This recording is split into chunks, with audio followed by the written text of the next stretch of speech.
1 രാജാക്കന്മാർ അധ്യായം 19. ഏലിയ ചെയ്ത കാര്യങ്ങളും പ്രവാചകന്മാരെ വാളിനിരയാക്കിയ വിവരവും ആഹാബ് ജെസബെലിനോട് പറഞ്ഞു.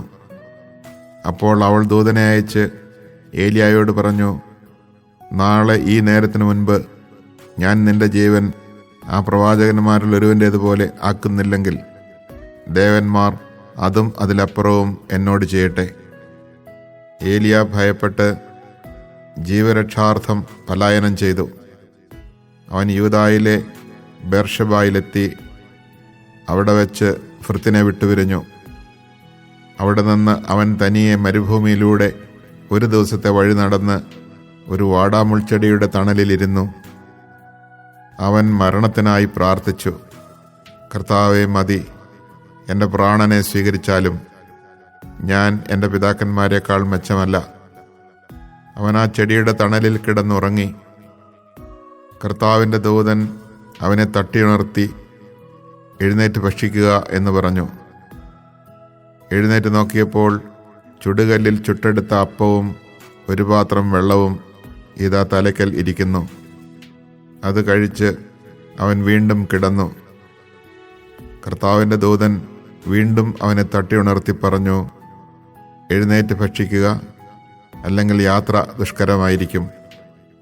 അവൻ എഴുന്നേറ്റ് ഭക്ഷണപാനീയങ്ങൾ കഴിച്ചു. അതിൻ്റെ ശക്തി കൊണ്ട് 40 രാവും 40 പകലും നടന്ന് കർത്താവിൻ്റെ മലയായ ഹോറബിലെത്തി. അവൻ അവിടെ ഒരു ഗുഹയിൽ വസിച്ചു. അവിടെ വെച്ച് കർത്താവിൻ്റെ സ്വരം അവൻ ശ്രവിച്ചു, ഏലിയ, നീ ഇവിടെ എന്തു ചെയ്യുന്നു? ഏലിയ ഉത്തരം പറഞ്ഞു, സൈന്യങ്ങളുടെ ദൈവമായ കർത്താവിനെ പ്രതിയുള്ള തീക്ഷ്ണതയാൽ ഞാൻ ജ്വലിക്കുകയാണ്. ഇസ്രായേൽ ജനം അവിടുത്തെ ഉടമ്പടി ലംഘിച്ചു. അവർ അങ്ങയുടെ ബലിപീഠങ്ങൾ തകർക്കുകയും അങ്ങയുടെ പ്രവാചകന്മാരെ വാളിനിരയാക്കുകയും ചെയ്തു. ഞാൻ മാത്രമേ ശേഷിച്ചിട്ടുള്ളൂ. എൻ്റെ ജീവനെയും അവർ വേട്ടയാടുകയാണ്.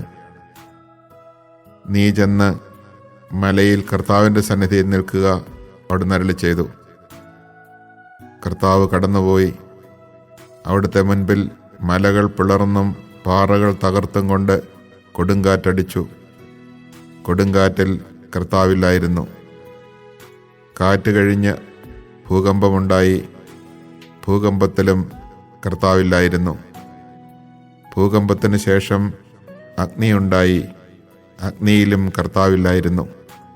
അഗ്നി അടങ്ങിയപ്പോൾ ഒരു മൃദുസ്വരം കേട്ടു. അപ്പോൾ ഏലിയ മേലങ്കി കൊണ്ട് മുഖം മറച്ച് പുറത്തേക്ക് വന്ന് ഗുഹാമുഖത്ത് നിന്നു. അപ്പോൾ അവൻ ഒരു സ്വരം കേട്ടു, ഏലിയ, നീ ഇവിടെ എന്തു ചെയ്യുന്നു? അവൻ പ്രതിവചിച്ചു, സൈന്യങ്ങളുടെ ദൈവമായ കർത്താവിനെ പ്രതി ഞാൻ അതീവ തീക്ഷ്ണതയാൽ ജ്വലിക്കുകയാണ്. ഇസ്രായേൽ ജനം അവിടുത്തെ ഉടമ്പടി ലംഘിച്ചു. അവർ അങ്ങയുടെ ബലിപീഠങ്ങൾ തകർക്കുകയും അങ്ങയുടെ പ്രവാചകന്മാരെ വാളിനിരയാക്കുകയും ചെയ്തു. ഞാൻ മാത്രമേ ശേഷിച്ചിട്ടുള്ളൂ. എൻ്റെയും ജീവൻ അവർ വേട്ടയാടുന്നു. കർത്താവ് കൽപ്പിച്ചു, നീ ദമാസ്കസിനടുത്തുള്ള മരുഭൂമിയിലേക്ക് മടങ്ങുക. അവിടെ ഹസായേലിനെ സിറിയ രാജാവായി അഭിഷേകം ചെയ്യുക. നിംഷിയുടെ മകൻ യേഹുവിനെ ഇസ്രായേൽ രാജാവായും ആബേമഹോലായിലെ ഷാഫാത്തിൻ്റെ മകൻ ഏലീഷായെ നിനക്ക് പകരം പ്രവാചകനായും അഭിഷേകം ചെയ്യുക. ഹസായേലിൻ്റെ വാളിൽ നിന്ന് രക്ഷപ്പെടുന്നവനെ യേഹു വധിക്കും.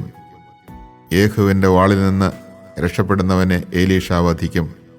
എന്നാൽ ബാലിൻ്റെ മുൻപിൽ മുട്ടുമടക്കുകയോ അവനെ ചുംബിക്കുകയോ ചെയ്യാത്ത 7000 പേരെ ഞാൻ ഇസ്രായേലിൽ അവശേഷിപ്പിക്കും. ഏലിയ അവിടെ നിന്ന് പുറപ്പെട്ടു. 12 കാള ഉഴുതുകൊണ്ടിരുന്ന സ്ഥലത്ത് അവൻ ഷാഫാത്തിൻ്റെ മകൻ ഏലീഷായെ കണ്ടു. അവൻ 12ാമത്തെ നിരയിലായിരുന്നു. ഏലിയ അവൻ്റെ സമീപത്തൂടെ കടന്നു പോകുമ്പോൾ തൻ്റെ മേലങ്കി അവൻ്റെ മേലിട്ടു. ഉടനെ അവൻ കാളകളെ വിട്ട് ഏലിയായുടെ പിന്നാലെ ഓടിച്ചെന്ന് പറഞ്ഞു, മാതാപിതാക്കന്മാരെ ചുംബിച്ച് യാത്ര പറഞ്ഞിട്ട് ഞാൻ അങ്ങേ അനുഗമിക്കാം. ഏലിയ പറഞ്ഞു, പൊയ്ക്കൊള്ളൂ, ഞാൻ നിന്നോട് എന്തു ചെയ്തു? അവൻ മടങ്ങിച്ചെന്ന് ഒരേർ കാളയെ കൊന്ന് കലപ്പ കത്തിച്ച് മാംസം വേവിച്ച് ജനത്തിന് കൊടുത്തു. അവർ ഭക്ഷിച്ചു. എലീഷ ഏലിയായെ അനുഗമിച്ച് അവൻ്റെ ശുശ്രൂഷകനായി തീർന്നു. Chapter 19. Ahab told Jezebel all that Elijah had done, that he had put all the prophets to the sword. Jezebel then sent a messenger to Elijah and said, "May the gods do thus and so to me, if by this time tomorrow I have not done with your life what was done to each of them." Elijah was afraid and fled for his life, going to Beersheba of Judah. He left his servant there and went a day's journey into the desert, until he came to a broom tree and sat beneath it. He prayed for death.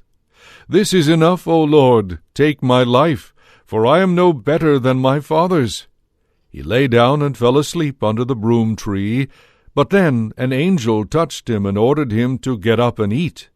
He looked, and there at his head was a hearth cake and a jug of water. After he ate and drank, he lay down again, but the angel of the Lord came back a second time, touched him, and ordered, "Get up and eat, else the journey will be too long for you." He got up, ate and drank, then strengthened by that food he walked 40 days and 40 nights to the mountain of God, Horeb. There he came to a cave where he took shelter, but the word of the Lord came to him, "Why are you here, Elijah?" He answered, "I have been most zealous for the Lord, the God of hosts. But the Israelites have forsaken your covenant, torn down your altars, and put your prophets to the sword. I alone am left, and they seek to take my life." Then the Lord said, "Go outside and stand on the mountain before the Lord. The Lord will be passing by." A strong and heavy wind was rending the mountains and crushing rocks before the Lord, but the Lord was not in the wind. After the wind there was an earthquake, but the Lord was not in the earthquake. After the earthquake there was fire, but the Lord was not in the fire. After the fire there was a tiny whispering sound. When he heard this, Elijah hid his face in his cloak and went and stood at the entrance of the cave. A voice said to him, "Elijah, why are you here?" He replied, "I have been most zealous for the Lord, the God of hosts. But the Israelites have forsaken your covenant, torn down your altars, and put your prophets to the sword. I alone am left, and they seek to take my life." "Go, take the road back to the desert near Damascus," the Lord said to him. "When you arrive, you shall anoint Hazael as king of Aram.